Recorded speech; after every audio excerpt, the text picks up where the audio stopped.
Assalamualaikum warahmatullahi wabarakatuh. Perkenalkan, namaku Rizky Pratama Putra.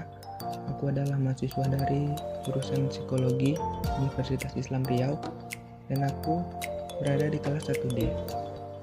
Nah, kali ini aku akan membahas tentang hubungan hobi aku dengan psikologi VAL. Nah, sebelum itu ada yang tahu nggak apa itu hobi? Hobi adalah kegiatan yang dilakukan secara teratur dan dikerjakan untuk kesenangan diri dan biasanya dilakukan selama waktu luang. Dan hobi juga mencakup banyak hal seperti mengoleksi barang atau benda, olahraga, kesenian, dan lain-lain. Hobiku adalah bermain sepak bola. Aku sudah bermain sepak bola dari kecil. Sepak bola memiliki banyak manfaat. Yang pertama, untuk kesehatan fisik. Dalam olahraga ini, otot dan tulang kita akan semakin kuat. Misalnya, menggerakkan kaki selama 90 menit akan melatih otot kaki kita. Tak hanya itu, tubuh bagian atas dan otot lengan juga bekerja dalam membantu pergerakan tubuh seperti menendang, melompat, tackling, dan blocking. Selain fisik, sepak bola juga dapat meningkatkan daya tahan tubuh kamu. Jantung bekerja pada kapasitas maksimum dalam olahraga ini. Ketika kamu berlari, melompat, dan menghadapi lawan, kamu akan menggunakan semua serat otot mereka. Manfaat sepak bola yang kedua yaitu untuk memperkuat mental. Bagus tidaknya permainan sepak bola dipengaruhi dari faktor mental pemain itu sendiri. Mental di sepak bola ibarat elemen fisik yang melekat dalam jiwa pemain sepak bola. Pada permainan sepak bola, ada kalanya kita jatuh bangun tanpa mengenal menyerah. Begitu pula hidup. Kita harus memperjuangkan hidup kita meski kadang terjatuh, dan kita harus tetap bangun kembali dan tak mengenal kata menyerah. Maka dari itu, sepak bola sangat tepat untuk memperkuat mental kamu. Manfaat ketiga yaitu kecerdasan otak. Dalam pertandingan sepak bola, pemain tidak hanya menggerakkan fisik mereka, namun juga menggunakan otak mereka. Sepak bola dapat menjadi permainan cepat yang akan melatih pikiran kita untuk membuat keputusan cepat di lapangan. Bahkan saat tempo permainan lambat, para pemain masih berpikir untuk mencari peluang-peluang dalam menempatkan dan menendang bola, atau menentukan posisi dirinya sendiri. Maka dari itu, sepak bola juga menguji kecepatan dan ketepatan berpikir.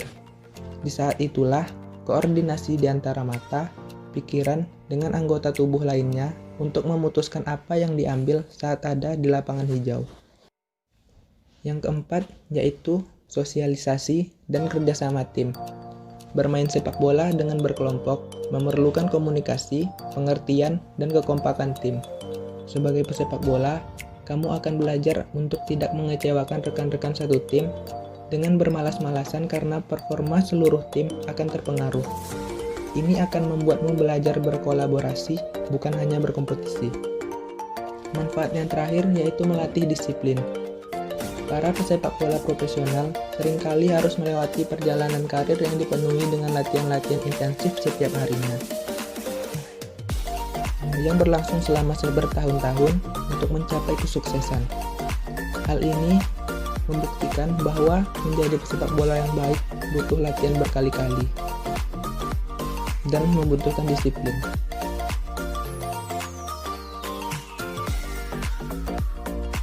Nah, selanjutnya hubungan sepak bola dengan ilmu VAL. Yang pertama yaitu hubungan sepak bola dengan ilmu indera pendengaran. Di dalam sepak bola ada yang namanya instruksi pelatih, dan itu menggunakan indera pendengaran.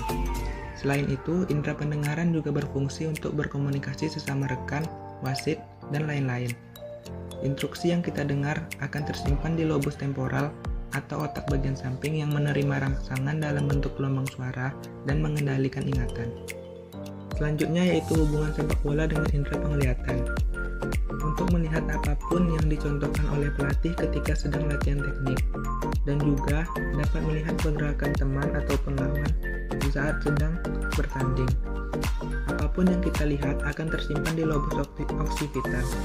Lobus occipital berfungsi untuk mengingat apapun yang kita lihat dan agar dapat kita praktekkan sendiri. Yang terakhir, hubungan konsep somatosensori dengan sepak bola yaitu ketika pesepak bola sedang mengalami cedera, maka indera somatosensorinya aktif karena merasakan sakit. Demikian yang dapat saya sampaikan. Apabila ada kesalahan mohon dimaafkan.